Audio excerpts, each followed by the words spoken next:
Puji Tuhan. Shalom saudara, apa kabarnya? Saudara sehat semua? Puji Tuhan. Baik, saya hari ini mau berbagi kepada saudara eh, untuk eh, rema yang saya dapatkan secara pribadi, secara khusus saudara. Memang ini sudah saya dapatkan beberapa waktu yang lalu sebetulnya. Sudah cukup lama, tapi saya berdoa waktu saya ditugaskan oleh Bang Adi untuk menyampaikan firman. Saya berdoa apa yang saya mau sampaikan ya untuk hari Minggu ini gitu ya. Terus hati saya terdorong untuk menyampaikan ini saudara. Kenapa? Karena ini memang sebetulnya adalah sesuatu yang kita butuhkan sebagai jemaat Tuhan, sebagai anak-anak Tuhan begitu ya, sebagai orang-orang yang menaruh pengharapan hanya kepada Tuhan. Ya. Nah jadi sebelumnya gini, saya mau cerita kepada saudara. Beberapa waktu yang lalu saya pernah menemukan sebuah artikel ini berjudul The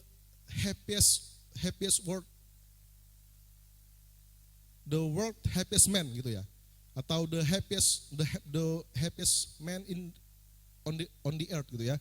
Saya lupa. Pokoknya gini artinya seorang yang paling bahagia di muka bumi, begitulah artinya. Ya. Nah saya penasaran saudara, karena menurut saya ini adalah sebuah klaim yang sangat berani. Ya, dia mengatakan bahwa dirinya adalah seorang yang paling bahagia di muka bumi katanya. Saya penasaran, saya baca, ternyata kalau saudara mau cari itu ada di Google saudara, the happiest man on the earth atau the world happiest man gitu ya. Jangan sekarang sudah cari, nanti sudah cari di rumah ya, buka di Google. Saudara kan menemukan namanya Matthew Richard ya. Orang ini berkebangsaan asal Prancis. Dia adalah seorang cendekiawan. Dia juga keturunan dari keluarga cendekiawan. Ayahnya itu seorang profesor dan dia sendiri seorang doktor, saudara. Dan dia meninggalkan semuanya itu, ya. Meninggalkan Dia doktor di bidang neurologi gitu ya. Dia tinggalkan pekerjaannya, karirnya, dia berangkat ke Tibet untuk belajar agama Buddha.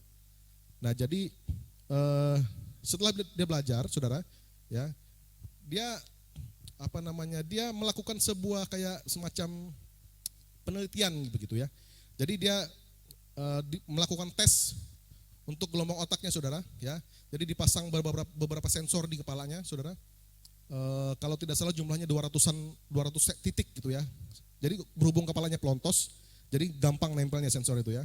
Kepalanya pelontos 200 titik kalau tidak salah. Nah, jadi dari sensor itu ditemukan sebuah gelombang, kalau saya tidak salah gelombang gamma namanya ya, gelombang gamma. Jadi gelombang ini menunjukkan sebuah ketenangan yang luar biasa begitu.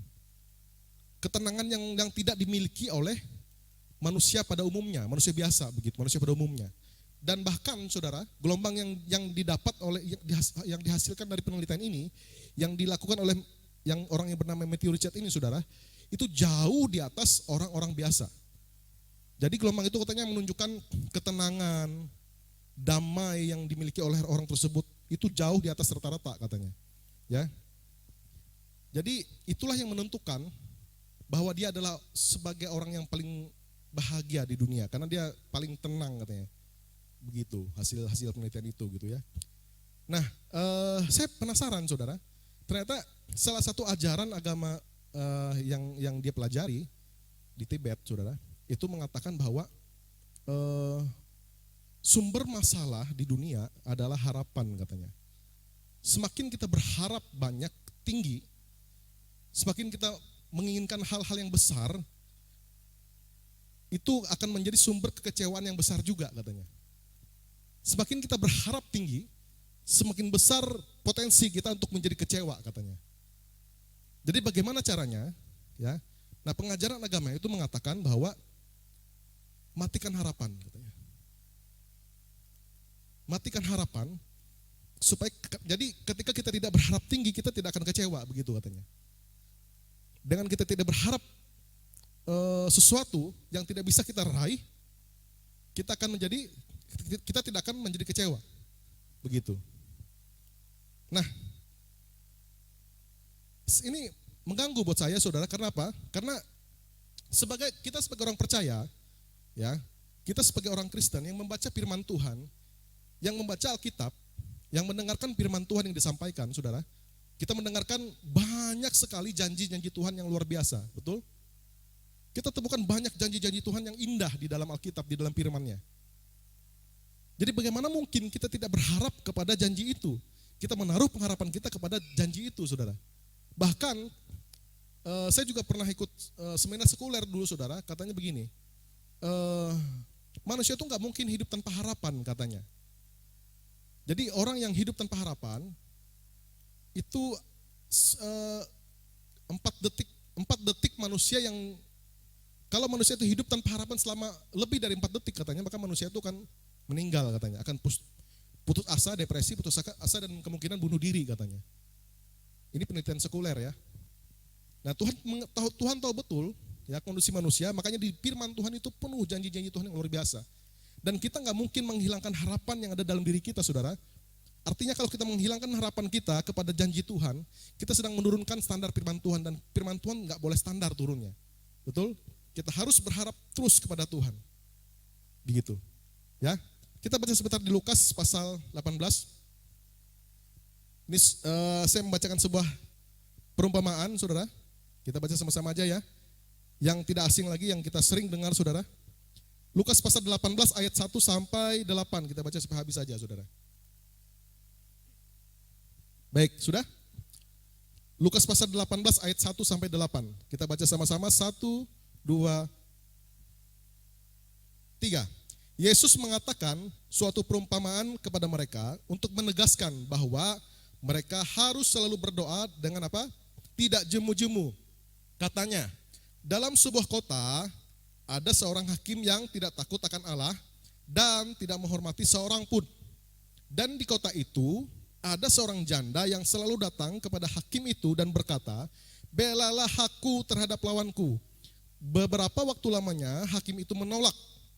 Tetapi kemudian ia berkata dalam hatinya, walaupun aku tidak takut akan Allah dan tidak menghormati seorang pun, namun karena janda ini menyusahkan aku, baiklah aku membenarkan dia, supaya jangan terus saja ia datang dan akhirnya menyerang aku.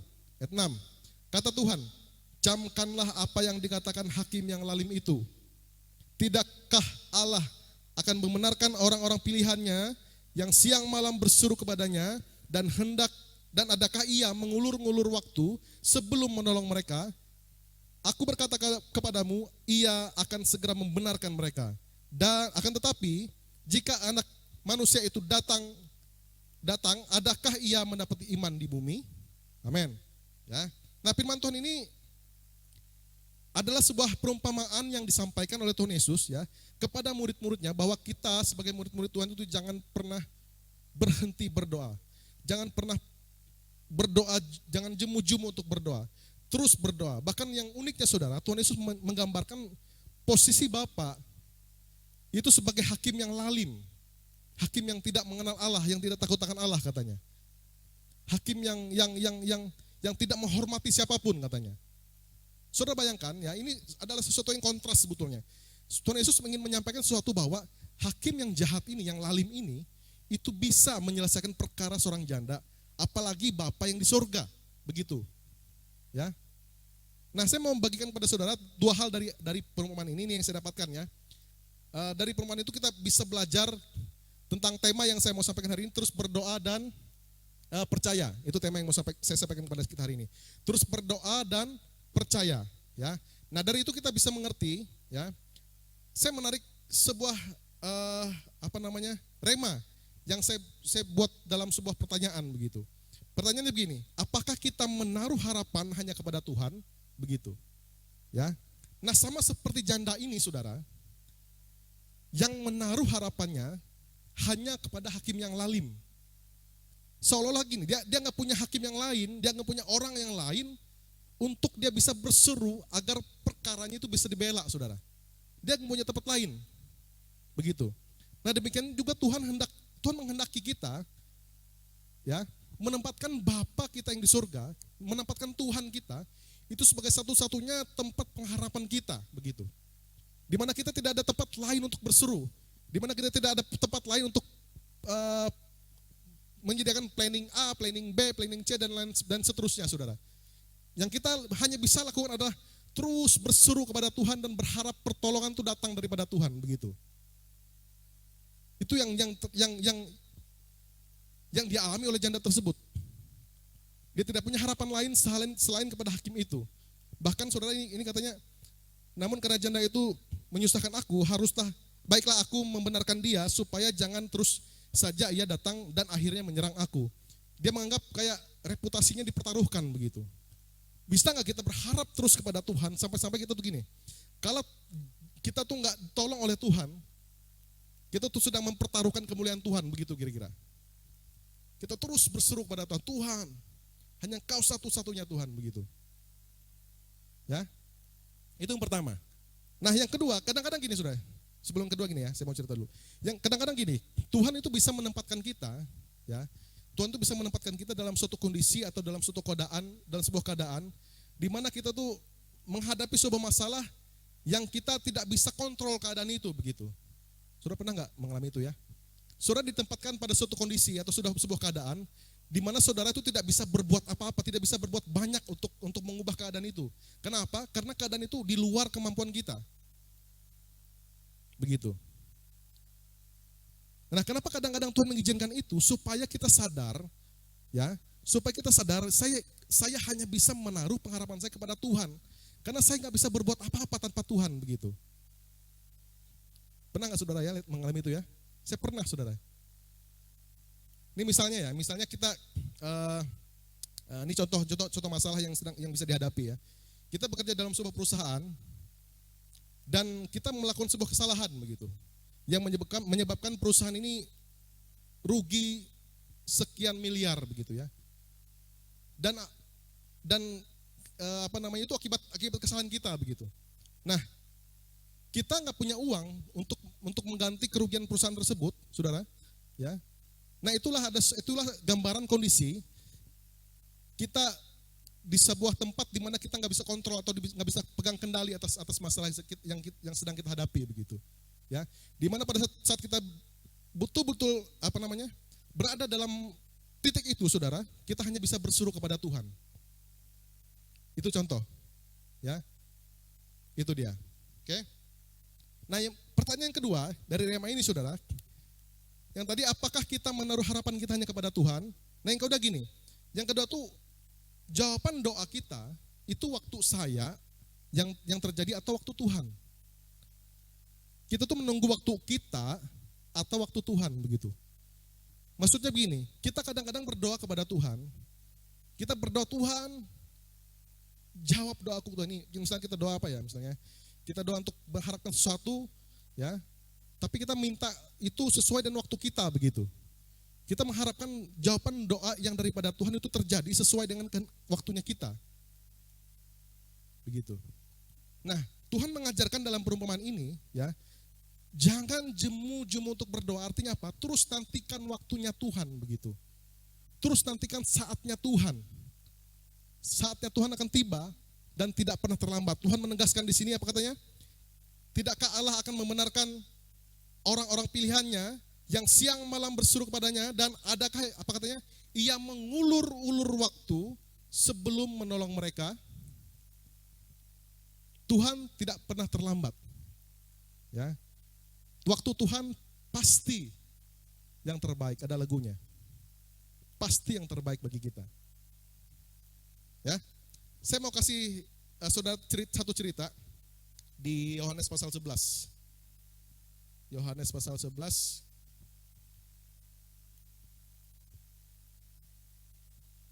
tentang Lazarus yang dibangkitkan, saudara. Yohanes pasal 11. Nah, ini dia. Oke, saya bacakan untuk saudara. Sudah bisa perhatikan ayatnya, kitabnya, ya. Di depan juga ada, saudara, ya. Dari yang pertama saya akan bacakan untuk saudara, ya. Demikian firman Tuhan. Ada seorang yang sedang sakit, namanya Lazarus. Ia tinggal di Betania, kampung Maria dan adiknya Marta. Maria ialah perempuan yang pernah meminyaki kaki Tuhan dengan minyak mur dan menyekanya dengan rambutnya. Dan Lazarus yang sakit itu adalah saudaranya. Kedua perempuan itu mengirim kabar kepada siapa? Kepada Yesus. Apa katanya? Tuhan, dia yang engkau kasihi sakit. Ya. Lazarus, Tuhan Lazarus sedang sakit, gitu ya. Kasih kabar ke Tuhan Yesus. Ayat 4. Ketika Yesus mendengar kabar itu, ia berkata, penyakit itu tidak akan, apa katanya? Membawa kematian, tetapi akan menyatakan kemuliaan Allah, sebab oleh penyakit itu anak Allah akan dimuliakan. Yesus memang mengasihi Marta dan kakaknya dan Lazarus. Namun setelah didengarnya bahwa Lazarus sakit, apa katanya? Ia apa? Sengaja tinggal 2 hari lagi di tempat di mana ia berada. Tuhan Yesus dengar kabar tentang Lazarus yang sedang sakit. Sakitnya bukan sakit biasa. Tuhan Yesus tahu sakitnya sakit parah. Ya sudah, apa istilah itu ya? Sudah paham, kata orang Dayak. Ya, sudah ya hampir meninggal, begitu saudara ya. Yang anehnya saudara, ayat 6 tadi apa katanya? Namun setelah didengarnya bahwa Lazarus sakit, apa katanya? Tuhan Yesus itu sengaja tinggal 2 hari lagi di tempat di mana ia berada. Apakah Tuhan mengulur-ngulur waktu atau apakah Tuhan sengaja? Nah, kita mau belajar di sini. Waktu Tuhan itu waktu yang terbaik. Ya. Ayat berikutnya, kita langsung lompat ke ayat yang ini cukup panjang ayatnya, saudara, saya lompat aja. Nanti saudara biar bisa lebih nangkap ceritanya, saudara bisa baca dari awal sampai akhir ya. Nah ini ya, ayat 17 ya. Maka ketika Yesus tiba, akhirnya Tuhan Yesus setelah 2 hari itu dia datang ke menemui Lazarus, menemui Marta dan Maria. Ya. Maka ketika Yesus tiba, didapatinya Lazarus telah 4 hari berbaring di dalam kubur. Betania terletak dekat Yerusalem, kira-kira 2 mil jauhnya. Di situ banyak orang Yahudi telah datang kepada Marta dan Maria untuk menghibur mereka berhubung dengan kematian saudaranya. Ketika Marta mendengar bahwa Yesus datang, ia pergi mendapatkannya, tetapi Maria tinggal di rumah. Ya, Marta dengar, oh Yesus datang, dia langsung datang kepada Tuhan, ya, kepada Yesus. Terus Marta ngomong sama Tuhan, ayat 21 ya. Maka kata Marta kepada Yesus, Tuhan, apa katanya? Sekiranya engkau ada di sini, saudaraku pasti tidak mati. Nah ini sebuah contoh, ya. Kita berharap kepada Tuhan, tapi kita ingin Tuhan itu datang atau menolong kita tepat sesuai dengan waktunya kita, begitu. Tuhan itu sudah terlambat pertolongannya. Coba dari kemarin-kemarin aku nggak akan mengalami ini, begitu ya. Ini kayak Marta nih ya. Tetapi sekarang aku pun tahu bahwa Allah akan memberikan kepadamu segala sesuatu yang engkau minta kepadanya. Ya, Yesus ngobrol sama Marta. Ya, Marta sudah mulai tidak berharap apa-apa lagi sebetulnya, karena sudah mungkin pikirnya sudah terlambat. Kedatangan Yesus sudah terlambat dan dia mungkin tidak berharap apa-apa lagi, dia nggak berharap saudaranya untuk bisa hidup lagi, begitu ya. Kita baca.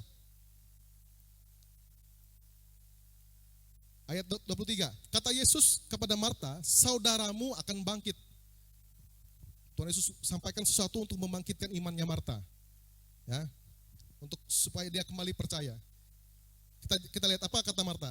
Kata Marta kepadanya, aku tahu bahwa ia akan bangkit pada waktu orang-orang bangkit pada akhir zaman. Dia sudah mulai tidak percaya, dia sudah mulai pudar imannya, dia sudah mulai hilang rasa percayanya, saudara, ya. Bahkan waktu Tuhan Yesus dia akan bangkit, kata Tuhan. Malah Marta kasih tanggapan begini katanya, aku tahu Tuhan, dia pasti akan bangkit di akhir zaman. Ya, mencoba kayak semacam mendikte Tuhan, begitu. Ayat 25, jawab Yesus, akulah kebangkitan dan hidup. Barang siapa percaya kepadaku, ia akan hidup walaupun ia sudah mati. Dan setiap orang yang hidup dan yang percaya kepadaku tidak akan mati selama-lamanya. Percayakah engkau akan hal ini? Tuhan terus berjuang untuk membangkitkan imannya lagi, begitu. Ya, terus berharap, terus percaya kepadanya. Ya, jawab Marta, 27. Ayat 27 ya. Ya Tuhan, aku percaya bahwa engkaulah Mesias, anak Allah, dia yang akan datang ke dalam dunia. Ini jawabannya ngambang, ya. Bukan percaya tentang ini, tapi percaya bahwa saudara itu akan bangkit, begitu. Ya Tuhan, aku percaya ya, saya kayak masih setengah percaya ya, tidak berharap banyak gitu ya. Nah, bagaimana dengan Maria? Maria juga sama, saudara. Coba kita baca ayat 32 ya. Ayat 32. Setibanya Maria di tempat Yesus, berada dan melihat dia, tersungkurlah ia di depan kakinya dan berkata kepadanya, Tuhan, apa katanya? Sekiranya engkau ada di sini, saudaraku pasti tidak mati. Ketika Yesus melihat Maria menangis dan juga orang-orang Yahudi dan yang datang bersama dia, maka masih gulah hatinya, ia sangat terharu dan berkata, di manakah dia kamu baringkan? Jawab mereka, Tuhan, mari dan lihatlah. Ya, saudara tahu akhir ceritanya, ya Lazarus dibangkitkan. 4 hari sudah meninggal, saudara, dibangkitkan oleh Tuhan. Ya. Nah, waktu kita itu tidak selalu sama dengan waktu Tuhan begitu. Tapi saya mau cerita bagikan kepada saudara, waktu Tuhan pasti yang terbaik. Dan saudara, waktu Tuhan itu pasti yang terbaik. Ini sama sekali cerita ini. Kadang-kadang kita terlambat Tuhan. Sudah terlambat. Ini sudah 4 hari meninggal. Ini kalau di tradisi Yahudi, saudara, ya. Kalau sudah jenazah itu sudah 4 hari meninggal, itu harus dimakamkan karena kalau 4 hari sudah lebih dari 4 hari, itu sudah mulai pembusukan katanya. Jenazah atau mayat itu sudah mulai membusuk pada saat 4 hari. Karena dulu juga nggak ada formalin, ya kan? Jadi setelah 4 hari itu nggak dikuburkan, harus dikuburkan atau dimakamkan. Tapi Tuhan manfaatkan momen itu, saudara, untuk menyatakan kuasanya. Ya, dia bangkitkan iman Marta dan Maria, saudara, supaya percaya. Nah, sama kayak kita, saudara, ya, kadang-kadang kita seperti itu juga, saudara. Kita berdoa sama Tuhan, kita pengen Tuhan tuh menjawab doa-doa kita sesuai dengan waktunya kita, begitu. Kita minta Tuhan, saat ini juga Tuhan, gitu ya. Bahkan kita kayak agak mengendalikan Tuhan sebetulnya. Tuhan nggak bisa dikendalikan, bukan kita yang kontrol Tuhan, tapi Tuhan yang kontrol kita. Dia yang tahu waktu yang terbaik bagi kita, saudara. Dan saudara, dan dia tidak pernah mengabaikan doa-doa anaknya, seperti yang dijelaskan dalam perumpamaan Hakim yang lalim tadi, saudara. Nggak pernah diabaikan. Ya, waktu Tuhan pasti yang terbaik. Nah, saya ingat ini yang saya alami dulu ya, waktu kami baru menikah. Ini kesaksian dikit ya. Saya dan istri baru menikah dulu di tahun 2012 ya. Kami menikah ya. Tentu setelah menikah kita berharap keturunan, ya kan?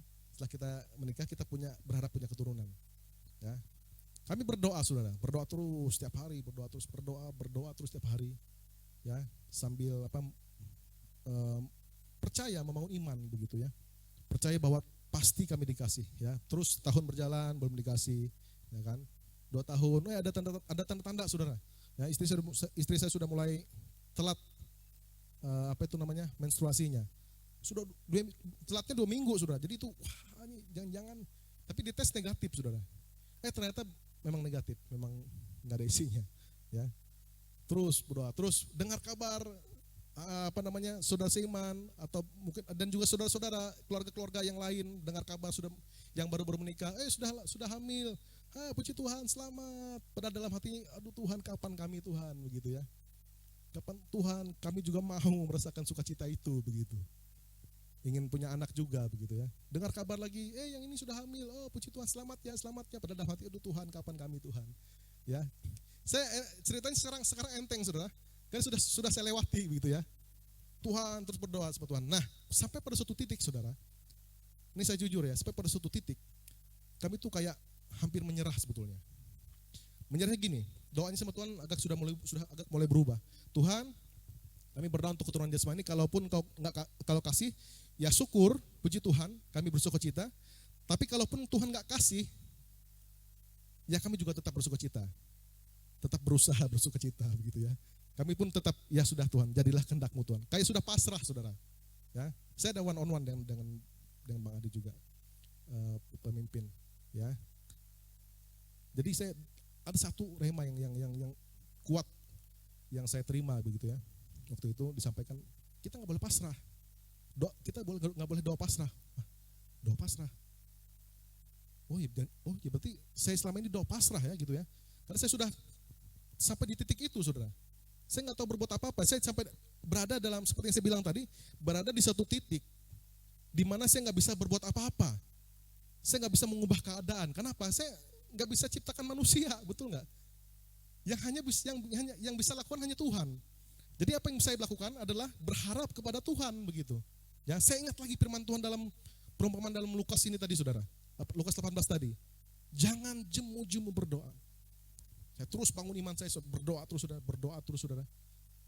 Kami tumpang tangan terus. Itu sempat terbesit pikiran kami itu mau mengadopsi anak gitu ya. Itu sempat ada pikiran untuk adopsi ya.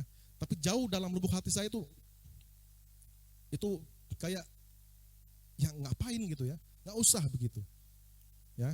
Akhirnya saya urungkan niat itu, ya kami tetap berdoa tepat 4 tahun lebih kami sudah ya tepatnya 3 tahun 8 bulan baru isi gitu ya. Itu tepat di bulan April 2016 ya. Itu baru waktu istri saya mulai isi, saudara ya. Waktu istri saya mulai isi itu nggak percaya saya, saudara. Itu masih benar nggak waktu positif ya hasilnya.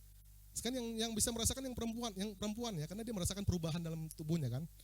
Yang laki-laki nggak tahu ya. Saya masih nggak percaya. Nggak, mungkin alatnya nggak akurat kali ya. Terus kami ke dokter periksa, ternyata betul positif, sudah. Di situ saya sukacita yang luar biasa ya. Terus kami lewati waktu itu, dan waktu anak saya lahir ya kan, saya mengeluarkan biaya yang cukup banyak waktu itu, saudara ya, lumayan ya. Dan waktu itu memang saya masuk merenung gini, saudara. Yang saya renungkan gini, yang saya dapatkan, waktu Tuhan tepat yang terbaik ya. Kita pikir Tuhan cepat Tuhan, tapi waktu Tuhan tepat yang terbaik ya. Mungkin saya pikir kalau saya dulu punya anak waktu masih tinggal di Barak, sanggup gak saya dengan kondisi keuangan yang seperti ini, sanggup gak saya? Mungkin saya dulu pikir seperti itu, saudara ya. Sekarang saya bersyukur kepada Tuhan karena waktu Tuhan itu tepat waktunya, nggak terlambat, saudara, nggak terlambat, nggak buru-buru, tapi Tuhan tahu yang terbaik bagi kita. Amin, saudara. Itu kesaksian saya ya. Tuhan tahu yang terbaik bagi kita, memberikan jawaban doa bagi kita. Jadi bagaimana sikap kita, saudara? Terus berdoa, tetap percaya. Jangan kendor. Ya, jangan kendor. Kalau sudah mulai kendor, saudara, hubungi pemimpin rohani kita, minta didoakan. Ya, minta nasihat. Minta peneguhan, minta dukungan. Ya. Terus berdoa. Saudara yang berdoa untuk keselamatan keluarga, ya, orang tua, jangan berhenti berdoa. Jangan berhenti berdoa. Berapa tahun sudah berdoa sampai saat ini? Ya, saya pernah ada dengar hamba Tuhan yang berdoa selama 20 tahun baru orang tuanya bertobat katanya. Ya, nah itu pun adalah kesaksian yang luar biasa yang saya juga alami, saudara. Ya, waktu ayah saya meninggal dulu, itu meninggalnya di Banjarmasin, yang waktu sakit kan dirawat di Banjarmasin di rumah sakit di sana. Ya. Itu saya sudah berdoa, sejak saya baru bertobat saya berdoa sama Tuhan, keselamatan orang tua Tuhan, keselamatan orang tua Tuhan. Ya, nah entah kenapa waktu hari ayah saya meninggal, hari itu saya terdorong untuk datang ke sana, begitu. Kalau saya ada urusan kerja di Kolakapuas waktu itu ya, saya kunjungan langsung ke rumah sakit, karena yang jaga kan ada ibu di sana ya. Memang nggak bisa banyak orang juga waktu itu di Bangsal, saudara ya, jadi ada ibu. Jadi saya berkunjung ke sana, saya lihat kondisi bapak saya sudah mulai nggak sadar, sudah mulai sulit ngomong begitu ya. Nah terus waktu malam terus saya masuk ke WC, ke toilet ya, karena saya mau balik, rencananya saya mau balik lagi ke Kuala Kapuas ya, dari tempat itu gitu. Saya mau istirahat di Kuala Kapuas, di rumah di Kapuas. Terus waktu di WC, di toilet itu, saudara, kenapa hati saya tuh nggak tenang gitu ya? Kayak Roh Kudus tuh kayak dorong saya untuk doakan saat ini juga. Ini saat yang pas, yang tepat untuk saya berdoa untuk melayani ayah saya terima Yesus. Begitu. Jadi saya mau taat, saya nggak mau abaikan dorongan itu, saudara. Ya, akhirnya apa? Akhirnya saya datang, keluar dari WC, saya ngobrol sama bapak saya. Ya, Pak, terima Yesus ya. Yesus minta ampun dosa, tentang Yesus sumber keselamatan begitu.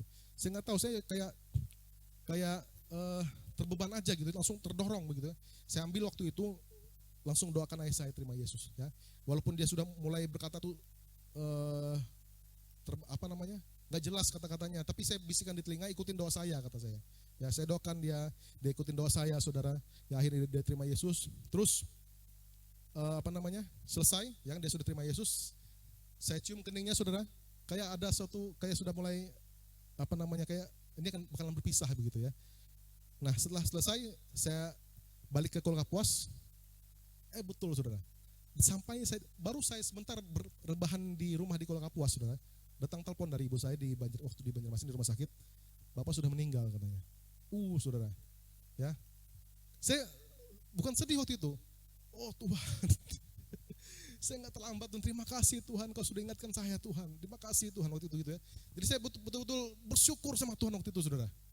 Saya bersyukur kenapa? Karena Tuhan ingatkan saya dan nggak terlambat waktunya. Ayah saya sempat terima Yesus sebelum meninggal gitu. Ya. Nah jadi janji Tuhan janji Tuhan engkau dan seisi rumahmu akan diselamatkan saudara. Percaya janji itu, Tuhan akan selamatkan keluarga kita. Ya, terus berdoa, tetap berdoa. Terus doakan keluarga kita, ya. Tuhan akan menyatakan janji yang tepat pada waktunya. Saya nggak tahu caranya seperti apa, ya, itu kesaksian saya alami, saudara. Tuhan akan buka jalan, begitu, ya. Satu kisah lagi, ya. Saya mau kasih tahu gini juga, Tuhan itu nggak pernah abaikan doa kita. Tuhan nggak dengar doa kita, Dia dengar doa kita, Dia simpan doa kita, ya. Ini satu kisah, Lukas pasal 1.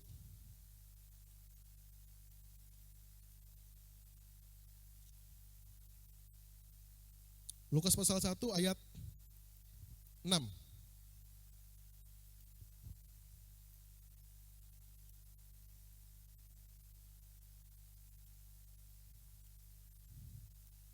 Lukas pasal 1 ayat 6. Ini cerita tentang Zakaria dan Elizabeth, ya. Ini kasusnya ya lebih berat mereka sebetulnya, bukan nggak separah mereka. Saya juga nggak separah mereka juga. Saudara, mereka ini berdoa sama Tuhan, ya, ceritanya kan. Mereka ini keturunan Imam Lewi, ya, Zakaria dan Elizabeth. Jadi mereka berharap untuk punya anak begitu, ya. Mau punya anak, tapi akhirnya apa? Akhirnya mereka tua, ya, sudah tua dan sudah istrinya si Elizabeth sudah menopause, ya, mati haid, menopause, sudah nggak menstruasi lagi. Jadi artinya apa? Artinya untuk punya anak itu sudah nggak mungkin, begitu, gitu ya. Untuk punya anak itu sudah nggak mungkin. Tapi kita lihat cerita ini. Saya bacakan untuk saudara, sudah bisa perhatikan Alkitabnya. Pada zaman Herodes, Raja Yudea, adalah seorang imam yang bernama Zakaria dari rombongan Abia. Istrinya juga berasal dari keturunan Harun, namanya Elizabeth. Keduanya adalah benar di hadapan Allah dan hidup menurut segala perintah dan ketetapan Tuhan dengan tidak bercacat. Wow, ya. Ini kita lanjut dulu ya. Tetapi mereka tidak mempunyai anak sebab Elizabeth mandul dan keduanya apa katanya? Telah lanjut umurnya, ya. Itu. Jadi ini kalau kita bisa gambarkan, ini Elizabeth dan Zakaria ini gambaran orang Kristen yang baik, saudara. Ya, mereka takut akan Tuhan, mereka rajin ke gereja, mereka rajin datang ke komsel, mereka setia memberikan persembahan kepada Tuhan, ya, mereka setia dalam segala hal yang jadi ketetapan Tuhan begitu. Ya, ini ya gambaran orang Kristen yang baik lah, ya. Nah, tapi mereka berdoa kepada Tuhan, tapi Tuhan nggak kasih mereka sampai mereka lanjut usia dan Elizabeth mandul katanya, ya. Nah, suatu ketika gini, ini saya singkat aja ya kalau kita baca agak kelamaan. Zakaria itu kena giliran begitu ya, kena giliran untuk membakar ukupan di bait suci, ya. Nah, waktu Zakaria bertugas membakar ukupan di ruang kudus, ini ruang kudus ya, di ruang kudus itu nggak bisa sembarangan orang masuk. Ruang kudus itu nggak bisa orang sembarangan manusia masuk kecuali imam begitu, ya. Nah, Zakaria masuk sendiri di situ, dan tiba-tiba dia di hadapannya tampak malaikat begitu, malaikat Tuhan, namanya Gabriel, ya. Nah, kita baca aja ya. ayat berapa ini? Ayat 11. Dari ayat 11 ya. Maka tampaklah kepada Zakaria seorang malaikat Tuhan berdiri di sebelah kanan mesbah pembakaran ukupan. Ya, melihat hal itu, ia terkejut dan menjadi takut. Ya kan, tiba-tiba ini ada seseorang di situ kan, karena kan nggak bisa sembarangan orang masuk situ kan. Ya, tetapi malaikat itu berkata kepadanya, jangan takut hai Zakaria. Ini pesannya Gabriel. Ya, jangan takut hai Zakaria. Sebab apa? Sebab doamu telah dikabulkan dan Elisabet istrimu akan melahirkan seorang anak laki-laki bagimu dan haruslah engkau menamai dia Yohanes. Engkau akan bersukacita dan gembira, bahkan banyak orang akan bersukacita atas kelahirannya ini. Sebab sebab ia akan besar di hadapan Tuhan dan ia tidak akan minum anggur dan minuman keras dan ia akan penuh dengan Roh Kudus mulai dari rahim ibunya. Wow, ya. Ia akan membuat banyak orang Israel berbalik kepada Tuhan Allah mereka dan ia akan berjalan mendahului Tuhan dalam roh dan kuasa Elia untuk membuat hati bapak-bapak berbalik kepada anak-anaknya dan hati orang durhaka kepada pikiran orang-orang benar, dan dengan demikian menyiapkan bagi Tuhan suatu umat yang layak baginya. Ya, ini pesan Gabriel. Gini, Gabriel datang, ya kan, menyampaikan sebuah pesan bahwa jangan takut Zakaria, katanya. Dia menyampaikan bahwa doamu sudah dijawab oleh Tuhan. Siapa? Gabriel, ya. Nah, kita lihat responnya Zakaria. Ayat 18. Lalu kata Zakaria kepada malaikat itu, apa katanya? Bagaimanakah aku tahu bahwa hal ini akan terjadi? Sebab aku sudah tua dan istriku sudah lanjut umurnya. Ya, artinya gini. Malaikat menyampaikan doamu sudah dikabulkan, tapi responnya si Zakaria kan harusnya gini ya. Wah, terima kasih Tuhan, akhirnya doaku terjawab Tuhan. Tapi responnya Zakaria, bagaimana mungkin? Ya kan? Bagaimana mungkin? Karena gini, ya. Zakaria tahu yang datang di situ itu bukan orang sembarangan. Dia tahu itu malaikat. Karena nggak bisa orang sembarangan masuk ke ruang kudus itu, saudara. Dan malaikat itu secara langsung menyampaikan pesan Tuhan, begitu. Dan masih di dalam hati Zakaria itu masih nggak percaya, artinya gini, sama seperti Marta dan Maria tadi, saudara, imannya mulai luntur, begitu, mulai redup, ya. Mungkin dia sudah, kalau menurut dugaan saya, kayaknya sudah nggak berdoa lagi, sudah nggak mengharapkan itu lagi sama Tuhan. Makanya dia bagaimana mungkin, ya kan? Karena sudah lanjut umurnya dan Elisabet sudah mandul katanya. Jadi kayaknya sudah nggak berdoa lagi untuk keturunan mereka. Kayaknya mereka sudah berhenti berdoa untuk keturunan mereka. Ya. Nah, tapi kata Tuhan, kata Gabriel apa? Kita baca ayat 19 ya. Jawab malaikat itu kepadanya, akulah Gabriel yang melayani Allah dan aku telah diutus untuk berbicara dengan engkau dan untuk menyampaikan kabar baik ini kepadamu. Ya. Sesungguhnya engkau akan jadi bisu dan tidak dapat berkata-kata sampai kepada hari di mana semuanya ini terjadi. Sebab engkau tidak percaya akan perkataanku yang akan nyata kebenarannya pada waktunya. Ya, seperti Gabriel ini tersinggung dengan ucapan ketidakpercayaan Zakaria, ya, karena imannya sudah mulai lemah. Nah, jadi saya mau kasih tahu gini, ya, doa yang sudah kita sampaikan kepada Tuhan, doa yang pernah kita naikkan kepada Tuhan itu disimpan oleh Tuhan. Itu tidak pernah dilupakan oleh Tuhan. Walaupun seperti Zakaria itu sudah mulai melupakan doanya, ya sudah mungkin dipikir sudah mustahil sudah Tuhan, artinya sudah mendapatkan jawaban doa bahwa Tuhan nggak kasih saya anak karena istrinya mandul dan dia sudah lanjut umurnya katanya. Ya, tapi tidak dengan Tuhan. Waktu Tuhan itu selalu yang terbaik. Waktu Tuhan selalu tepat bagi kita, saudara. Ya, Tuhan simpan doa-doa kita yang selama ini kita naikkan kepada Tuhan. Ya. Dan apa tugas kita apa, saudara? Tugas kita tuh menunggu sebetulnya. Menunggu itu kita tetap berdoa dan terus percaya kepada Dia. Terus berdoa, tetap percaya kepada Tuhan. Itu yang harus kita lakukan, saudara. Jangan jemu-jemu berdoa, jangan berhenti berdoa. Ya. Zakaria yang sudah menutup doanya, Tuhan jawab doanya begitu. Ya. Kenapa kita harus menunggu Tuhan? Walaupun sepertinya terlambat bagi kita. Kenapa? Karena tidak ada yang mustahil bagi Tuhan. Amin, saudara? Gak ada yang mustahil bagi Tuhan menjawab doa-doa kita walaupun sepertinya terlambat. Gak ada yang mustahil bagi Tuhan. Dan saudara, ya, apa selama ini harapan kita yang kita naikkan kepada Tuhan yang belum dijawab, terus doakan kepada Tuhan. Ya, sesuatu yang baik yang kita doakan kepada Tuhan, terus doakan. Ya, sampai waktu Tuhan tiba. Bukan waktu kita, waktu Tuhan tiba. Karena itu yang terbaik bagi kita. Men saudara? Men, mau setia berdoa? Mau terus berdoa kepada Tuhan? Ya, terus bangun, terus kuatkan iman kita. Ya, belajar baca firman Tuhan. Ya. Terus sharing, pemuritan one on one dengan pemimpin rohani. Ya. Nah, begitu juga kita yang pemurid, kita ajarkan, kita bangun terus iman anak-anak komsel kita, saudara, untuk mereka tetap terus kuat dalam Tuhan, terus berdoa dan tetap percaya kepada Tuhan. Khususnya dalam masa-masa seperti ini, saudara. Ya, kita perhatikan masa-masa sekarang ini. Ini sangat rentan, maksudnya gini, ya, orang-orang besar kemungkinan tuh orang-orang tuh bisa lemah imannya begitu, dibandingkan dengan keadaan yang biasa.